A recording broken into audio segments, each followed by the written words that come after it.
Hello, Tamanna. Hello, sir. Namaskar. We are so sorry, dear Tamanna. It's okay. So we would have to present you a flower.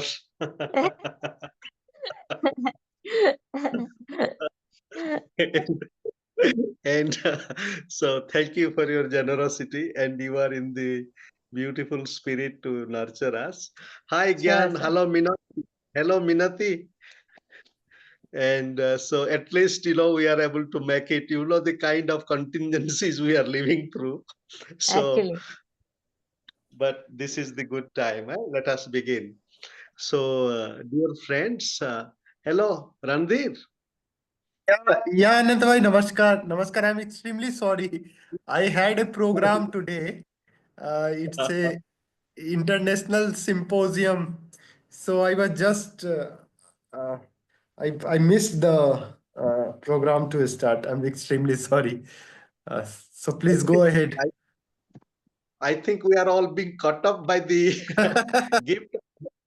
Hum sab pagal ban rahe hain. We are caught up with the gift of madness. Okay, so let us begin, please. So, dear and just respected just two friends, minutes, sir. Just 2 minutes, sir. My charge is going. I'll just plug in the charge. okay.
Yes, So, dear and respected friends, so it is a joy for us to continue our learning journey and with challenges not to lose our excitement of learning together.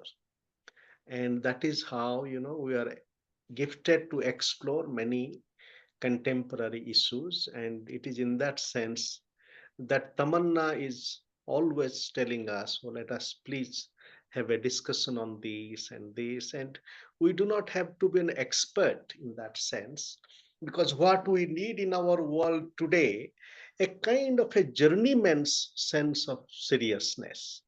And then that is very important to know what is happening. And so it is in that spirit. So it is a joy for us to welcome Dr. Tamanna Khosla, and who would speak to us on Jinping. And Jinping is a very interesting leader, and we need to learn more about him. And in India, not much work is done. We do not know about his political philosophy, except that he is an authoritarian. But it is not enough to say that Jinping is an authoritarian, because in the canons of today in Chinese ideology, after Mao Zedong, Jinping's ideas have entered into the canon. What are these ideas? In India, I think probably Professor Manoranjan Mahanti is only one person, and he has a book called Ideology Matters, from Mao Zedong to Jinping, where he has explored a bit Jinping's work. So then let us welcome Tamanna, please, and please do gift us your thought, and then we will have our conversations, please. Yes. sure. Yeah. Sheeping, as Ananta is also saying, that he's a very interesting leader, and that's why I wanted to study him. I mean, I will be studying him more consciously now, because it's very important to study leaders, especially the ones who are marking a difference in the world today. And the way he has been able to chalk out his space within the whole structure of not just Chinese communism, but also world leftist ideology. He has been able to mark a brand of his, and in the world itself as a world leader. He has proven himself again and again that he is a very powerful leader, and that is why we need to understand what he is, who are his advisors, and how does he really think. Basically getting into the mind of Xi Jinping, what he really is. So it was officially mentioned in the 19th National Congress of the Chinese Communist Party in 2017, in which it was incorporated into the Constitution of Chinese Communist Party, leading to a further development of Xi's status in CCP. At the first session of 13th National Congress, the preamble of Constitution of PRC was amended to mention Jinping's thoughts. So that was an era. It began a new era where socialism with Chinese characteristics was formed. And it was launched in the 19th National Congress of Chinese Communist Party. It gradually started from 2012 when Xi Jinping became the General Secretary of CCP. And in Communist Party discourse, Xi Jinping referred to as Xi Jinping thought on socialism with Chinese characteristics for a new era, and thought as such as the first public usage of Xi Jinping's Xi came in 2017 when Liu Mingfu and Wang Xiaojun published a book by that name. So that basically meant Xi Jiang meant Xi Jinping's thoughts. So first of all, socialism with Chinese characteristics of socialism, not any otherism. The guiding principle of scientific socialism thus cannot be abandoned. Our party has always emphasized adherence to the basic principles of scientific socialism. So yeah, and that is another thing which he took from Mao as well as Lenin. Scientific socialism with Chinese characteristics in socialism, not only some other doctrine. And it was Marxism, Leninism, and Mao Zedong's thoughts that guided the Chinese people out of long night and established a new China. And it was socialism with Chinese characteristics that led to rapid development of China. You have seen past. He is such a successful leader because he has been able to. All of these leaders have been able to successfully launch uh, the whole structure from old poor Chinese to millionaires and billionaires China. So, and that's what slowly it was coming to, because China wanted to not go the way Soviet Union went, and that is what Xi Jinping learned very well from the very beginning. He was a political science student, and he has written as a thinker. He has written many books, and so I'm myself. I'm reading the book, of on Xi Jinping, his own book basically, and I'm trying to understand what he really is. Why is he? What does he do? Why does he do it? So yeah. So obviously, it's for the Chinese, it meant a lot of strength. And according to Xi, the consolidation and development of socialist system will require its own long period of history. It will require a tireless struggle of generations, up to 10 generations. Just imagine, he is thinking after the 10 generations. That is what his thought is. On the relationship with capitalist nation, she said Marx and Engels' analysis of basic contradiction in capitalist society is not outdated, nor is the historical materialism view that capitalism is bound to die out and socialism is bound to win.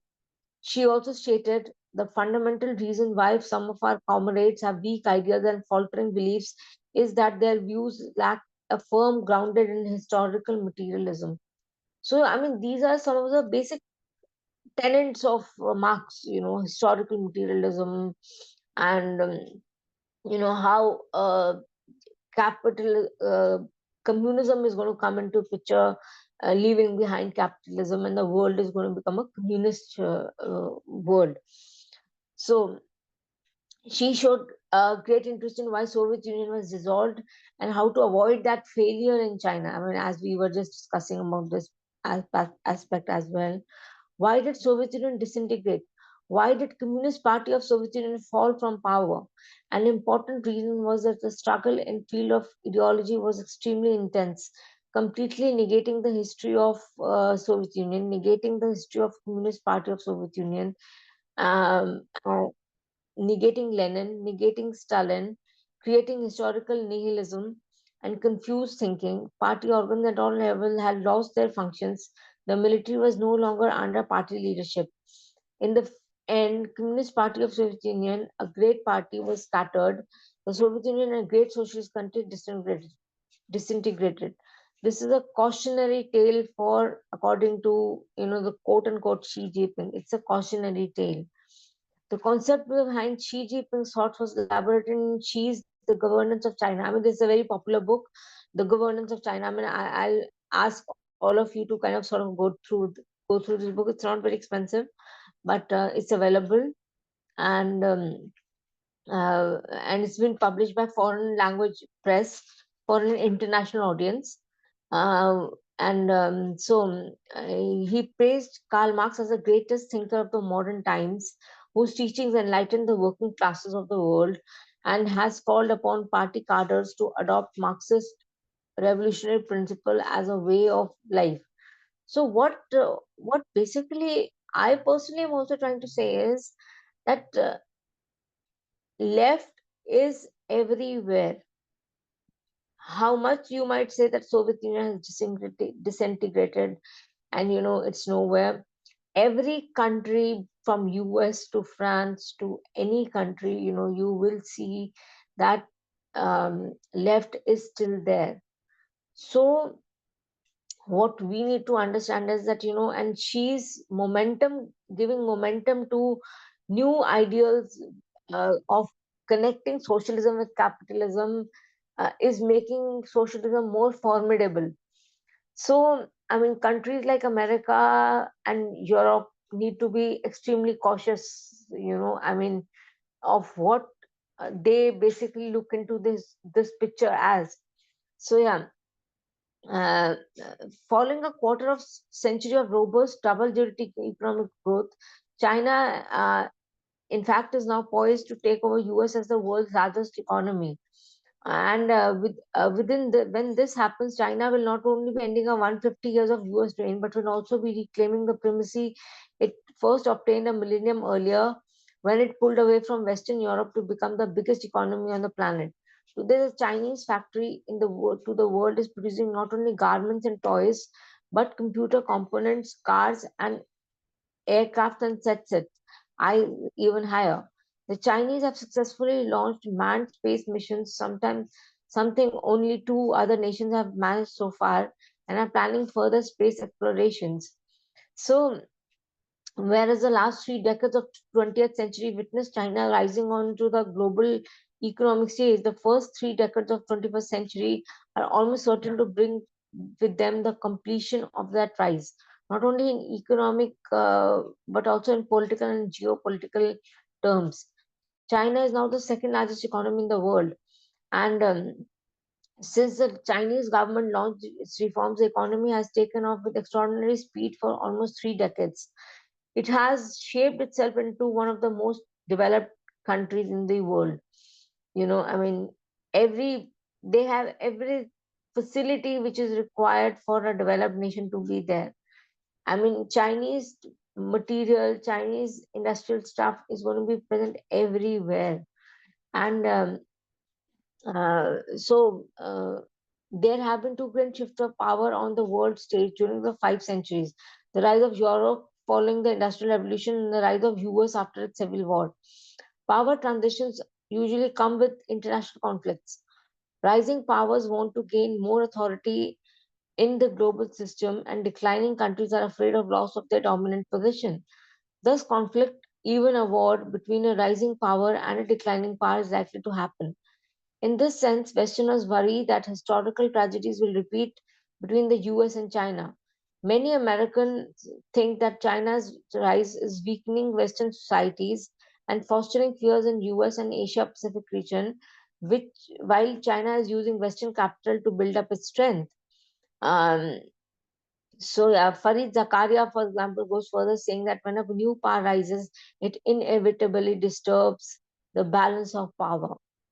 It suggests that China needs to reassure the US that China's rise is not a threat and will not challenge America's dominant position. But that's not what's really going to happen. I mean, Chinese are there and you have to tackle them.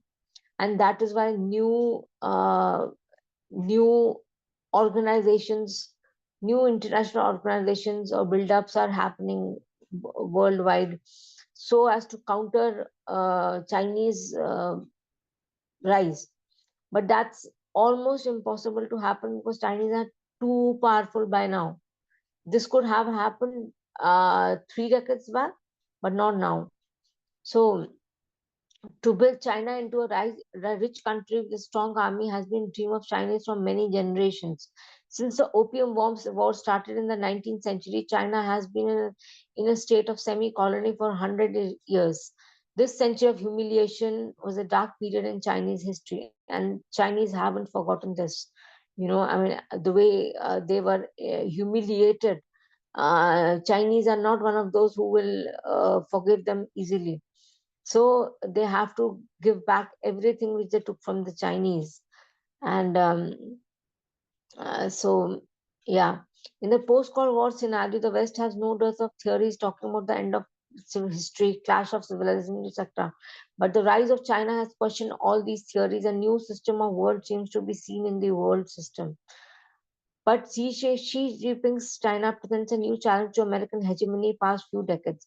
He has maneuvered to third term in 20th CCP's. Xi has introduced a new system into play in the new developed China. Rather than being pragmatic and non-ideological, it has developed into a new system of Marxist nationalism. Under Xi, just like Mao, ideology drives policy rather than otherwise. Xi uh, has pushed politics to Leninism, left economics to Marxism, left and foreign policy to nationalistic right. So, nationalistic right and ideologically left. Just imagine the kind of equation they have set out for the current uh, uh, current China, and and that's what makes it formidable. It's right in certain sense, and it is left in certain sense. So I mean, they have made a model which is almost difficult to dissect. That's what I'm trying to say. And meanwhile, he has stroked nationalism by pursuing an increasing assertive foreign policy, turbocharged by a Marxist inspired belief that history is on China's side and word anchored Chinese power would produce a more just order. So she is being seen as ideological man in current Chinese century. She blended ideological purity with technocratic pragmatism. And West ignores Xi's ideological messaging as its own jeopardy. Xi's policies are having effect not only of real world content of Chinese politics and foreign policy, and there's also in world politics. Like all Marxist Leninists, Xi bases his philosophy on historical materialism and dialectical materialism. Historical materialism in Chinese context, according to Xi, means move towards a more advanced stage of socialism, alongside seeing downsizing of the capitalist economic structure. This will lead to real end of history. She focused on developing a dual circulation economy, making China self-reliant on one hand, and on the other hand, making world dependent on China. By 2021, it was clear that Deng's open economy would be replaced by Xi's status economic orthodoxy. These ideas might seem esoteric to people outside China, but are taken seriously by Chinese political class and elites. Xi, in his speeches, said that ideological decay led to downfall of Soviet communism. According to him, disintegration of a regime begins from ideological area. The West is vying for its people's heart, and so Marxist ideology has to chiefly guard it from Western interference through the new technology. In contrast to those immediate moves towards Leninist domestic politics, a move towards Marxist ideology and economy has been gradual during Xi's reign. China's economic policy trajectory under Xi forms from a consensus in support of market reform to an party and state intervention has therefore been contested and contradictory. While Deng believed that China would need to endure inequality of 100 years to achieve prosperity, but she believed that years of hard work would lead to higher stage of socialism, which is marked by prosperity. She is pushed towards Leninist politics and Marxist economics, followed by hideous forms of uh, foreign policy, which replaces Deng's era of cautious and risk abhorrence in Chinese politics and economics. And as Chinese state began securing equity in private firms, the state would also encourage successful entrepreneurs to invest in state-owned enterprises, mixing the market and state to an ever greater degree. Great rejuvenation of Chinese nation, unlike the Chinese 100 years of national humiliation, has become the shining piece of Xi's vision of new Chinese nationalism. He too outlined in 2019 that an era of medium level developed economy and developed the defense forces would have come into existence by 2035. So yeah, and so by the 2016 cybersecurity law placed a great demand on internet companies. So I mean, at AIs also, she has written on AIs as well, and the need for a cyber structure, a cyber security system whereby the intelligence system of Chinese is unfathomably, it's not able to be crushed. So, uh, yeah, so yeah, so they are also required to censor prohibited content and to reduce user anonymity by requiring real name registration. So they have many checks and balances which have been set up in the Chinese computer cyber security system, so that the West cannot intercept it. Um, so finally, Chinese authorities continue to refine their technical countermeasures against online activity deemed a threat to their control. To limit cross-border internet connections and keep PRC residents from accessing what are viewed as dangerous sites, officials have made regular updates to Great Firewall. So, and what else was I trying to say? Because I've written a lot actually. But I mean, I'm doing this because I'm writing a book on rise of China, Russia, and India, and uh, I mean, I am writing it, but right now, just for a talk, I mean, I wanted to briefly state what the whole. So, yeah, okay. Here, I would like to point out about internet sovereignty in the Chinese model.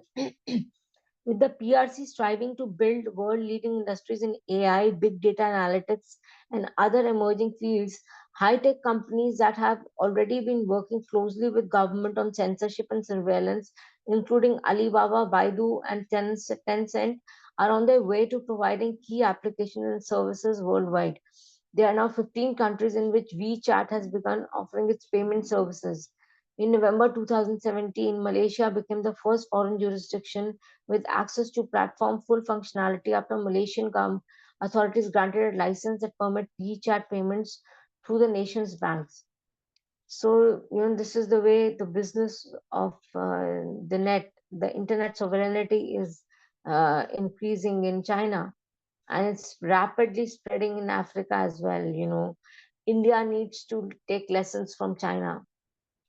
So, I mean, they really need to, because, the way Chinese are rising, obviously we are based on a different model, but there's nothing stopping India from understanding and learning from the Chinese model. I mean, I understand, we are not authoritarian, we are a democracy, and we cannot uh, force our citizens in the way, we can't discipline our people the way Chinese have been doing. But something much better can be done. I mean, India needs to learn, and the world needs to learn, the whole technique of discipline. And so, yeah. So Facebook, for example, is not, I mean, all of us know, is not alone in its effort to enter the blockade China market. In August 2018, The Intercept revealed that Google had been preparing a special version of its search services for use in China. This secret service, named Project Dragonfly, used an Android app apparently designed to enable Google's return to China by satisfying official demands, including the blocking of research, search results, and even search terms related to such topics such as free speech, protest, democracy, human rights, and religions.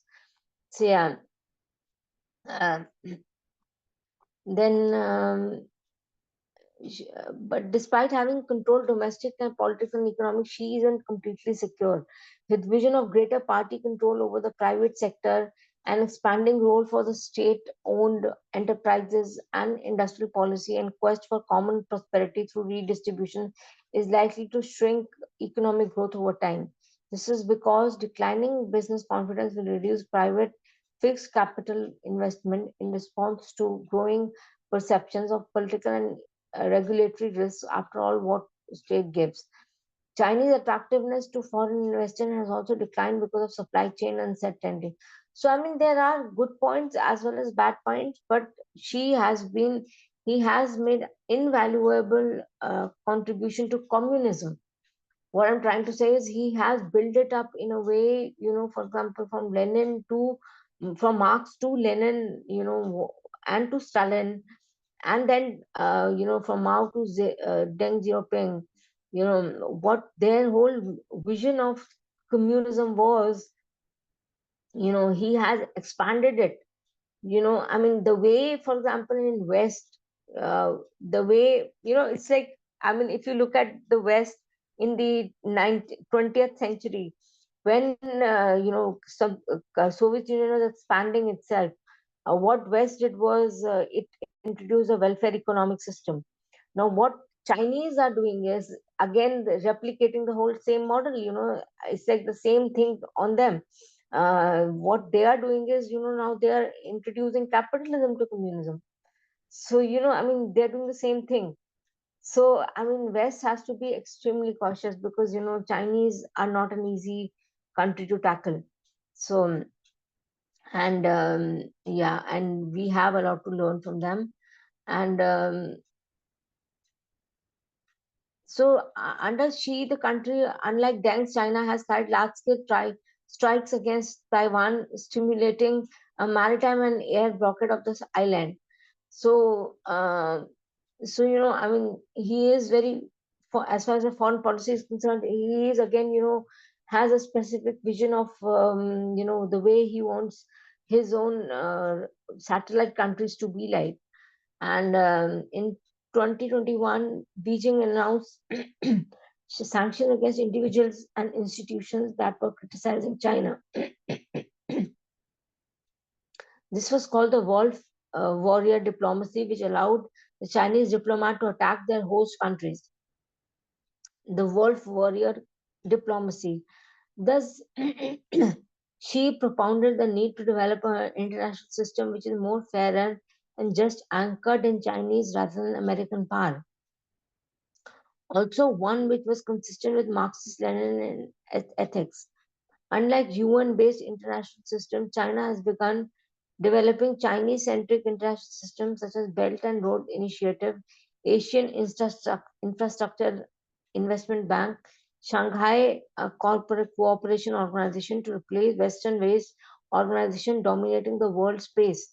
So you can see the rise of China as far as the world influence is also concerned. I mean, a world, a power is seen by what it is able to, what influence it is able to have.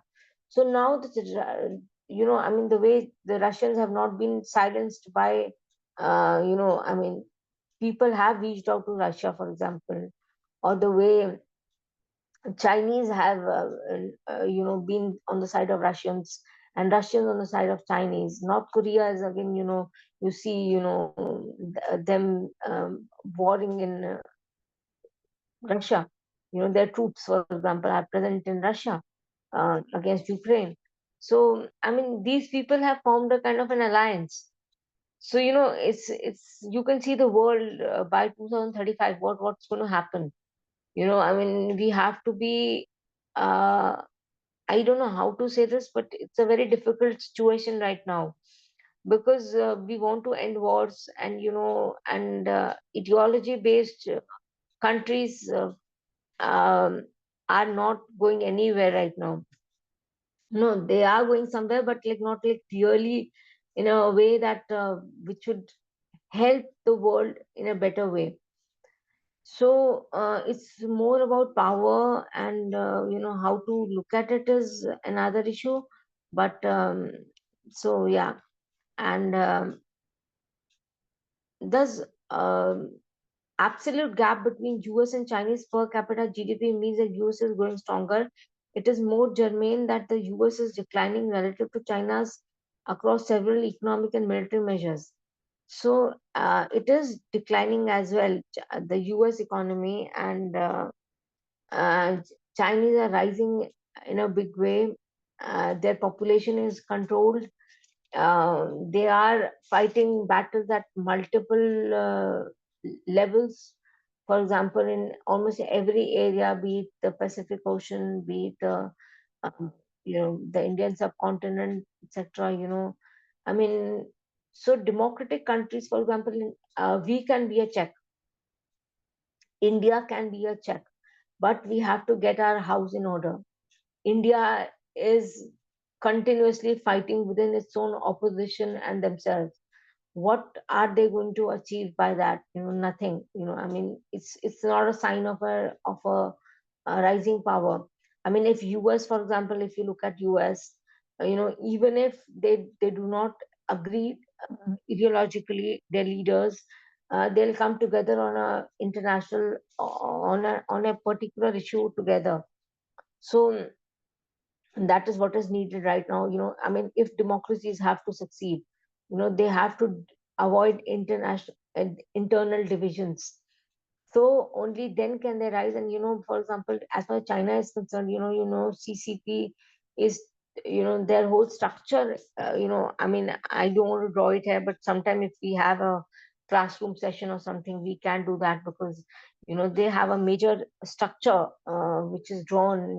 How people are divided, members are divided in CCP, and how the political influencers are influencing Xi, for example, or Xi is giving his verdict back.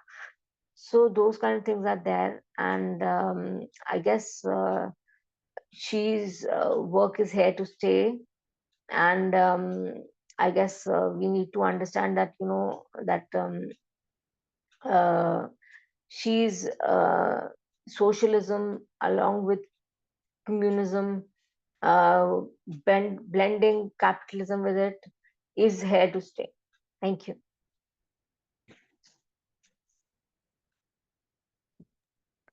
Thank you so much, Tamanna. So it is so important, your way of engagement.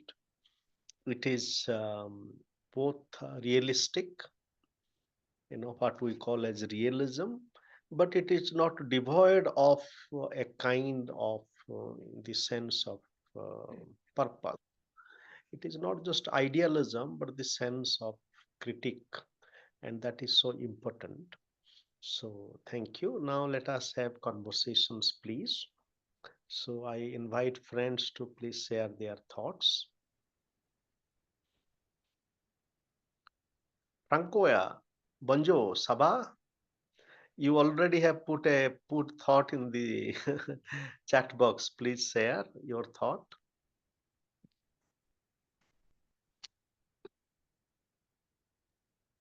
Hello. How do you do? So I will be short. I understand that there is many concerns in India because China is a very powerful neighbor. But I think you must not confund Xi Jinping and China. And the Chinese Communist Party has to become a democratic, just like the French Communist Party or the Indian Communist Party. And we don't need an authoritarian regime in China anymore. Just ask the Uyghurs and the Tibetans what they think about. And the Chinese themselves, they are willing to get rid of the one-party rule. Okay? Thank you, Tamana. Absolutely, I agree. We collect a few questions together, Tamanna. Yes. Thank you. So, other thoughts, please. Anuj Pokharel.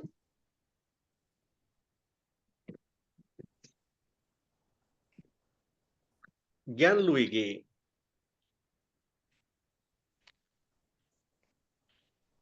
Hello, Gyan. Okay. Minati. Hello, Minati. Hello. Yeah, I don't have any question today. Yes. Okay. So, Tamanna, then it is very important, but what are the challenges here? Because Xi's rise to power and the way he has captured a totalizing hold on the party and the discontent in the party and the many kind of challenges, especially curtailing of freedom, the kind of democratization that was there before Xi Jinping. So Hu Jintao and others, would China have not prospered more with that path? And here comes Xi Jinping and he makes it so close, so authoritarian. And so I reflect your reflection on that. So now you can kindly share. Yeah.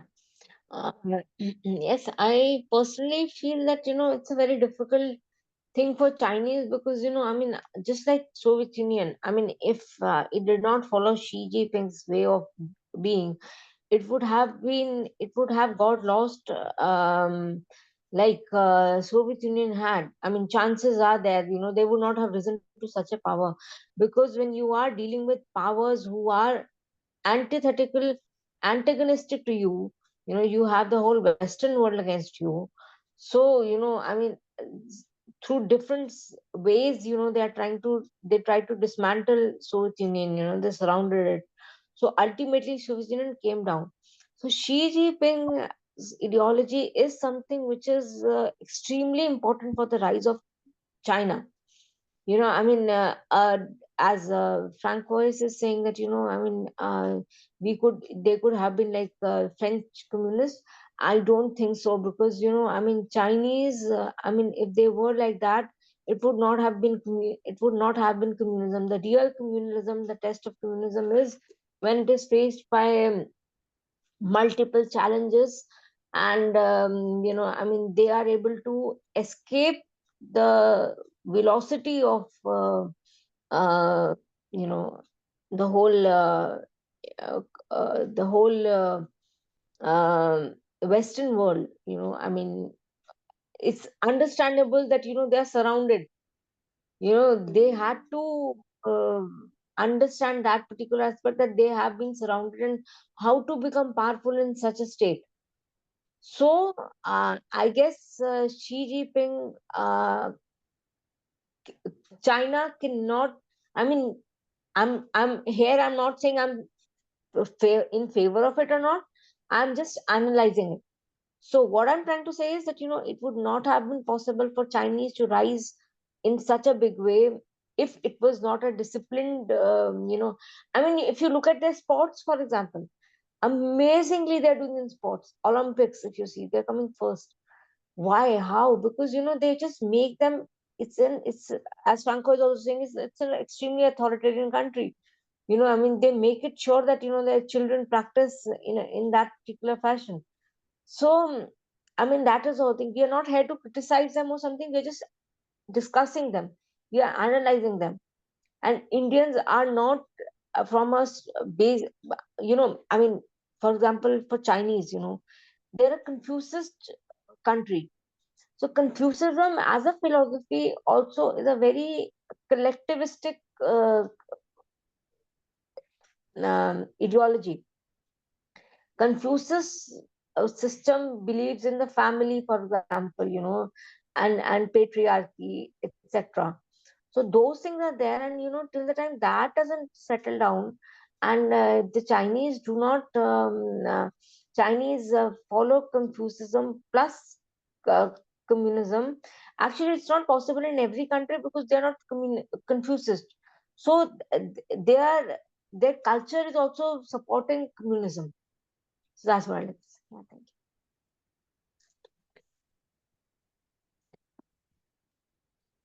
you. Randhir?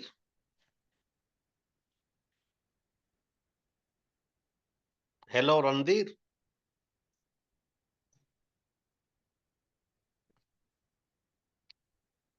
So, okay, so it's a very important issue, and we would try to learn more about Xi Jinping. And in fact, without learning, and it is not helpful. But the kind of cyber security and others and that. But again, the key question is might right? You know, China China is more efficient. Hitler was also more efficient. And Netanyahu is very efficient in killing innocent people. And now President-elect Trump has got elected, and in reality, he is a criminal. And is Trump different from any other person? No. So in reality, so therefore, this is the challenge before the world today. And so how do we really grapple with this challenge? So Actually, Ananta, the thing is that my personal thought is when you study a person, like in depth. For example, Putin, for example, they have like a lot of biographies written on him, and like as a person, what it is. When you understand what a person or a leader is like in his own person, in his own skin, then you understand why that person is taking that particular stand or not. So we really need to understand what, as a person, she is. Why is he? For example, Trump is kind of open right now, but what about she? Like there's many things which are not open about him. So we really need to understand him. And in India, we have not studied him. We have to. Out there, they are kind of studying Modi like anything. What is his ideology, and why does he do when those kind of things. But not so with the Indians. Are we really studying she? If we have to compete with a country, we have to understand their leadership and uh, their advisors. More than that, their advisors are, for example, in Russia, you have Alexander Dugin, somebody who's like, he's a political philosopher who's been of an immense influence to Putin. And so yeah, so same with Xi also, he has many influencers. And so yeah, that's all. Yeah. so, so then it is a enriching night. So with some challenges, we could still nurture our conversation today. I greet you from Johannesburg. Oh So wow. where I just arrived, and we had a little bit of contingency of internet, and but with all challenges we could still connect. So lovely. So now Minati, please. Thank you, Ananta Bhai. I, Minati Pradhan, on behalf of Shraddha Sahachakra and Vishwa Needham Center for Asian Blossoming, would like to thank today's speaker, Dr. Tamanna Khosala, and the people who were present in our Facebook platform and in our YouTube platform. I also would like to thank Francois Geniu. Thank you all. Thank you. Thank you. So thank you, Tamanna.